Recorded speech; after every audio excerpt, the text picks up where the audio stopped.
Olá, bem-vindos à quarta aula do nosso curso de Fundamentos de Física 2. Na aula de hoje nós vamos estudar sobre corrente elétrica. Bem, em seu livro Física na Universidade para as Ciências Físicas e da Vida, os autores escreveram o seguinte: enquanto a física associada às cargas estáticas seja, além de interessante, importante, os fenômenos realmente relevantes ocorrem quando as cargas se movem. Embora um relâmpago fazendo um céu escuro repentinamente brilhar possa inspirar os poetas, os efeitos nas cargas fluindo através dos neurônios, através do coração e através dos circuitos eletrônicos são de fato o que nos entusiasma. Bem, então o que são essas cargas que se movem? As cargas em movimento é o que nós chamamos de corrente elétrica. Nós temos aqui a ilustração de um circuito elétrico formado por uma bateria e um resistor, onde surge então esse I0. I0 é justamente a representação da nossa corrente elétrica. Então, o campo que é gerado devido à diferença de potencial entre os terminais desta bateria vai fazer com que surja, esta corrente. As cargas presentes no fio, elas sentem, a força decorrente desse campo e então elas se movimentam, elas fluem através do fio. Nós definimos então a carga elétrica como sendo um movimento ordenado das cargas elétricas, movimento ordenado. Prestem atenção na palavra ordenado. Podemos representar isso matematicamente através de delta, da variação da carga pela variação no tempo. Ou colocar isso na forma diferencial, a derivada temporal da carga elétrica. A unidade no Sistema Internacional de Medidas da Carga Elétrica vai ser o ampere. Então, 1 ampere é igual a 1 coulomb por segundo. Então, a carga elétrica, ela possui sentido, ela possui magnitude, mas ela não é um vetor. Cuidado! A DDP, ela pode ser positiva ou negativa e possui uma polaridade. O sinal da DDP vai determinar a orientação do campo elétrico, que por sua vez vai determinar o sentido da força atuante sobre o corpo carregado neste campo, certo? É convenção dizer que o sentido da corrente elétrica corresponde ao movimento de um portador de carga positiva. Mas nós sabemos que quem se movimenta são os elétrons, que são as cargas negativas. Então, por que isto é uma convenção? Fica para vocês descobrirem na nossa apostila e nas nossas referências complementares. A corrente elétrica, então, ela é constituída pelo deslocamento de elétrons, isso nos metais. Agora, o que acontece, por exemplo, nas soluções, certo? Nos gases, nos sistemas biológicos?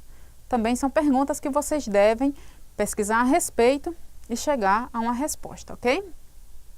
Bem, aqui nós temos uma ilustração que são das cargas que se movem através de um volume de área, certo? De área de seção transversal A e comprimento ΔX em um fio condutor portador de uma corrente I.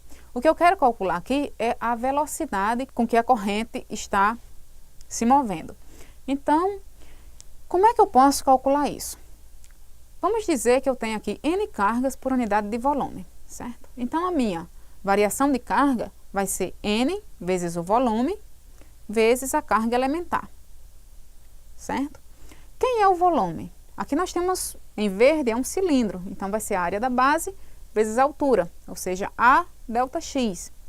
Lembrando das definições de corrente elétrica, ΔQ por ΔT, e de velocidade, lá dos Fundamentos de Física 1, ΔX por ΔT, nós podemos reescrever nossa equação de tal modo que a corrente elétrica vai ser igual a N, que é o número de cargas por unidade de volume, vezes E, que é a carga elementar, que é a carga fundamental, vezes a velocidade V, vezes a área A. Nós conhecemos, então, cada um desses aspectos, menos a velocidade, podemos, então, inferir qual é a velocidade. Agora, nós sabemos que levar um choque a 120 volts molhado ou seco faz uma diferença enorme. De fato, de vida ou morte. Você pode ter uma parada cardíaca se você sofre um choque de 120 volts dentro de uma bacia de água, por exemplo. Então, o que faz a corrente elétrica assumir valores diferentes mesmo que a diferença de potencial, né, aplicada seja a mesma.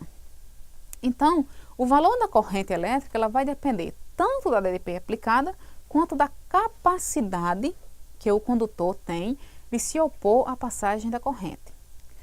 Essa capacidade de se opor à passagem da corrente chamamos de resistência elétrica, que é definida como sendo a diferença de potencial dividido pela corrente e é dada em unidades de ohm, representado pela letra ômega maiúscula.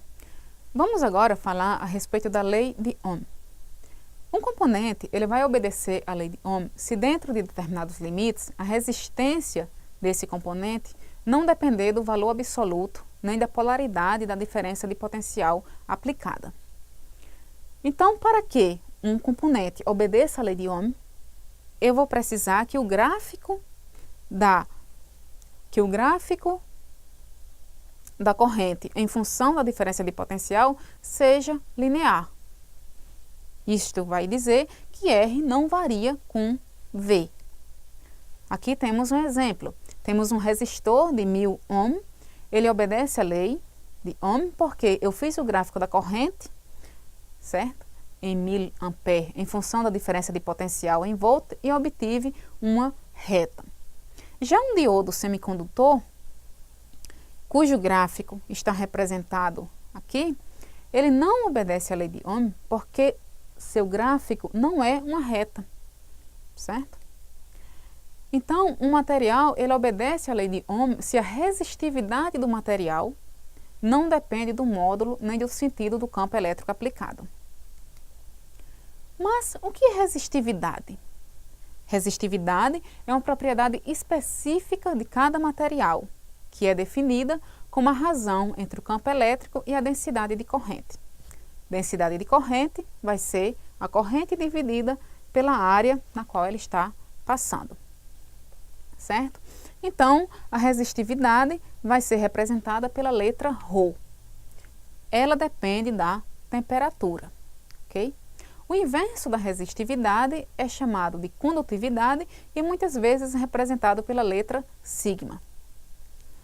Aqui nós temos um condutor cilíndrico de seção de área A, transversal A, uma corrente passando por ele, um comprimento L, certo? E uma diferença de potencial V.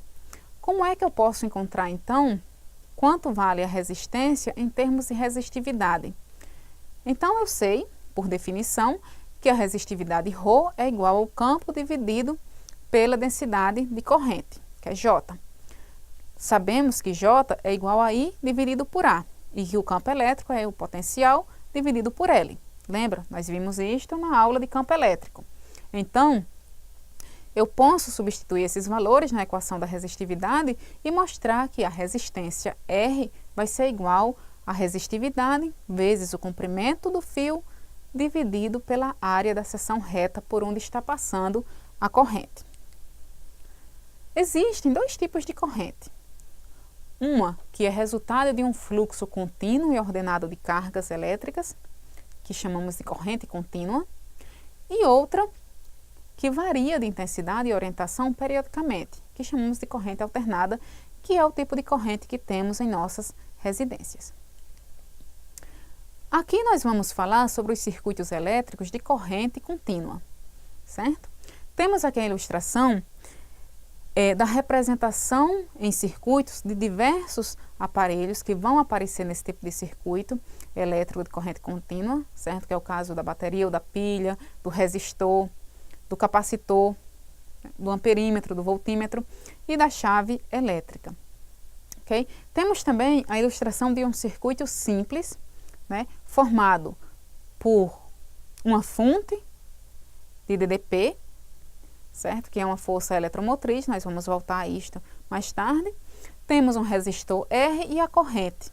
Vejam que a corrente, a direção com que ela caminha é saindo do negativo, né, saindo do polo positivo e indo até o polo negativo da minha bateria. Ok?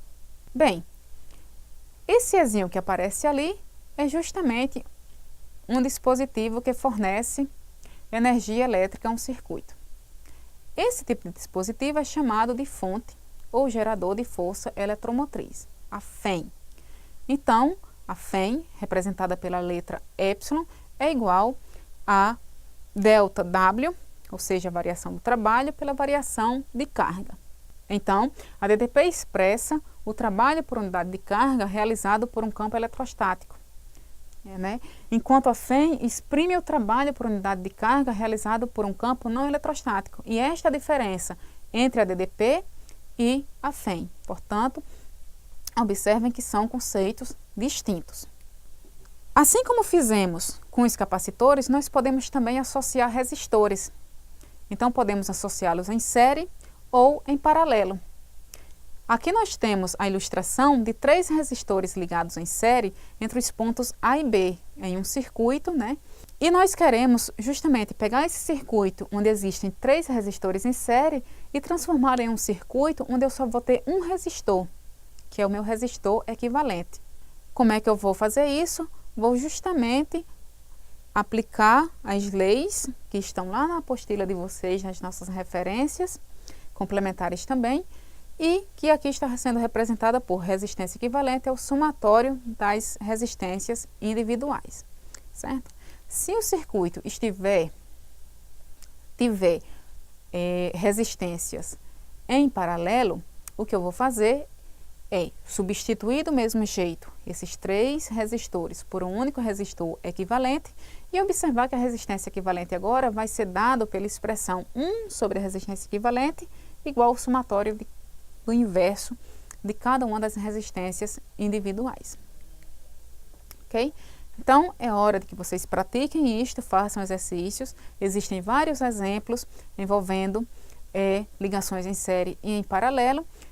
E espero que vocês possam tirar as dúvidas e participar também dos fóruns. Até a próxima aula.